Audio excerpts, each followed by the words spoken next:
Tamara Martin Spady, the author and the illustrator of The Gingerbread Teacher. By now you've probably read my book and you're maybe wanting to learn how to draw the Gingerbread Teacher. If you look at the very end of the book, you'll find the steps on how I drew the Gingerbread Teacher. But I'm going to show you step by step so I can help you along. If you want to order the Gingerbread Teacher, please stay tuned to the end of the video for ordering information. Okay, so you're ready to draw your own Gingerbread Teacher. You want to take a piece of paper and turn it so that it's portrait style, which means going up and down rather than side to side. And you're going to be doing a head, a body, feet, and arms, so make sure you leave room for all of that stuff. Right now I'm just going to zoom in on doing the face, so mine will not show that I'm leaving room for that, but really I am. Now whenever I draw something, I always look for the basic shape. And the basic shape of the Gingerbread Teacher's head is actually a circle. So we're going to come near the top of our paper and we're going to draw a circle. Now you're going to see when I do my circle, I actually will go like this and I'm going to draw a whole bunch. Because out of all those circles that are in there, one of those is going to be just the perfect circle. You don't have to do it that way, but that's the way that I do it.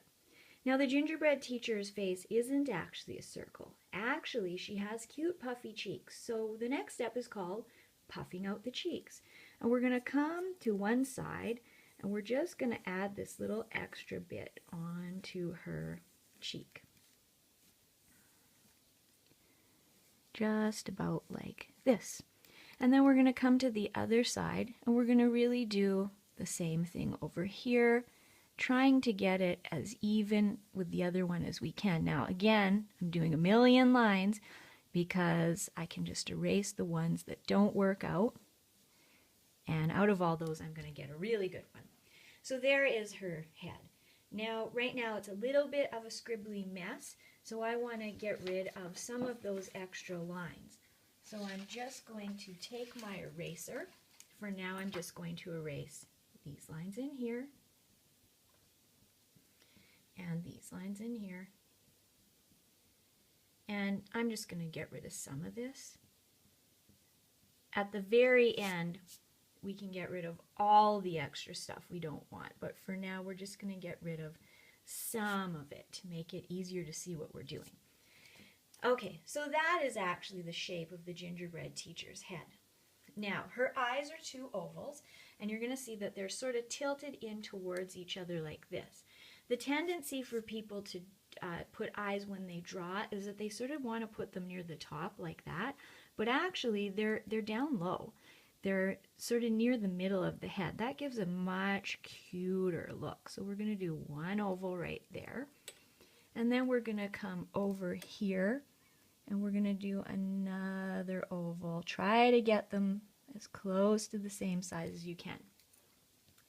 And inside those big ovals, we're going to put a little oval in each one.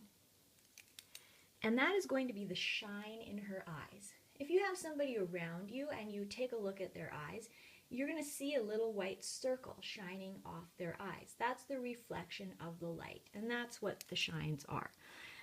Next step is to take your pencil and just shade in the Gingerbread Teacher's eyes.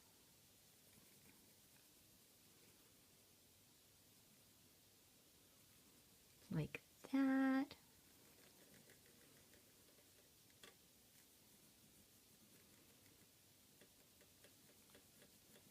Shade in both of them, leaving that shine still white. Okay, now this one, I think I have to make my shine a little bigger, so I'm just going to erase out here. There we go. That's better? Okay.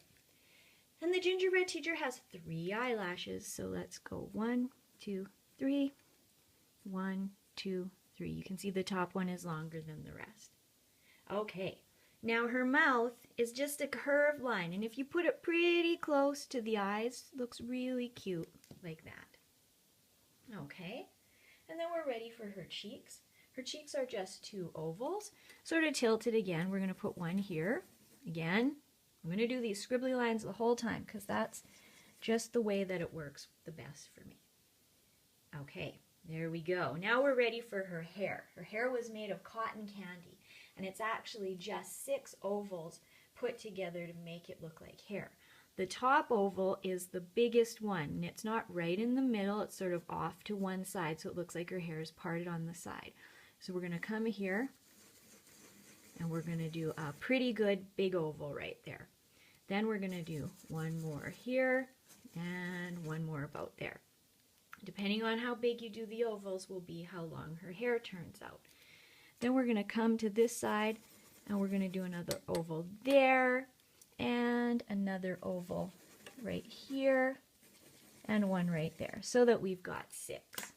And now, just so that I don't get distracted again, I'm going to take my eraser and erase out the lines inside those ovals, so I don't see the shape of her head as much. Let's get rid of those, just like that. And you know, I'm actually even going to fix up this oval, because sometimes that happens, that you do it and you just don't like the way it worked out. This one sort of should have been more like this. I think that's a bit better. Okay, good. And you have the head and the hair all ready to go. Okay, now we're ready for the body. I've just moved my paper up. You can still see the bottom of her head and her hair, so we're going to add the body on. Now her body is sort of an oval, but it's kind of like a cute little peanut shape. So you're going to come to one side, and you're going to start as though you're doing an oval. Then you're going to come to the other side, but just puff that little corner out. Oh, it's not a corner.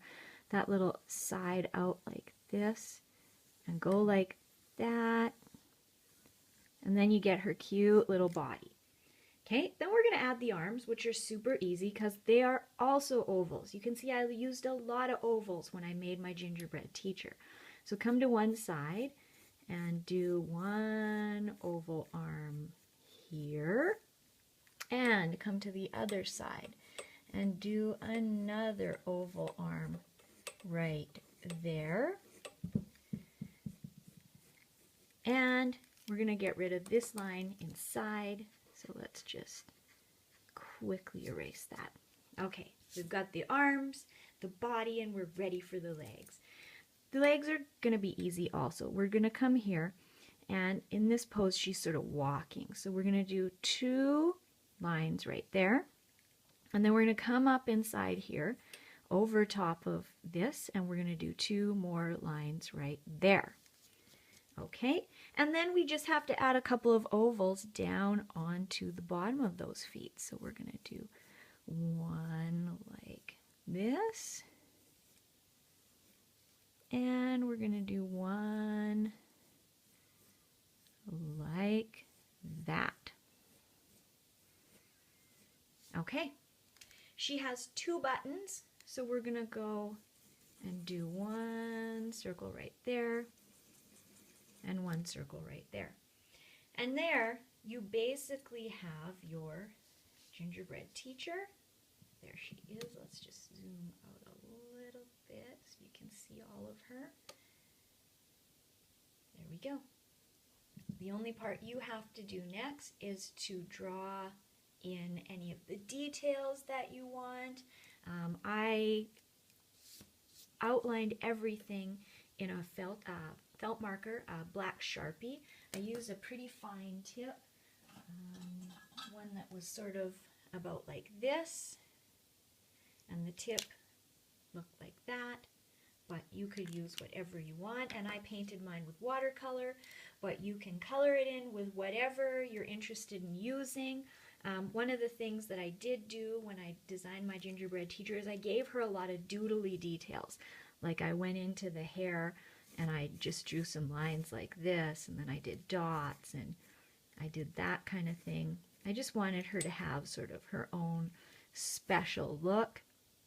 So hopefully you'll take yours and you'll add your own kind of details to get her to look just the way that you wanted it. And stuff like this. I did some lines here for the trim to look like the icing that you put on a gingerbread man. Added it down there.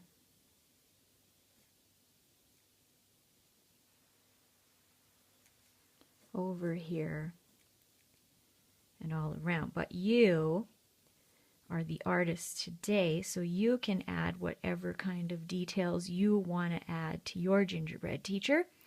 That is just the way that I did mine. All right, and of course, you should always make sure that you sign your work.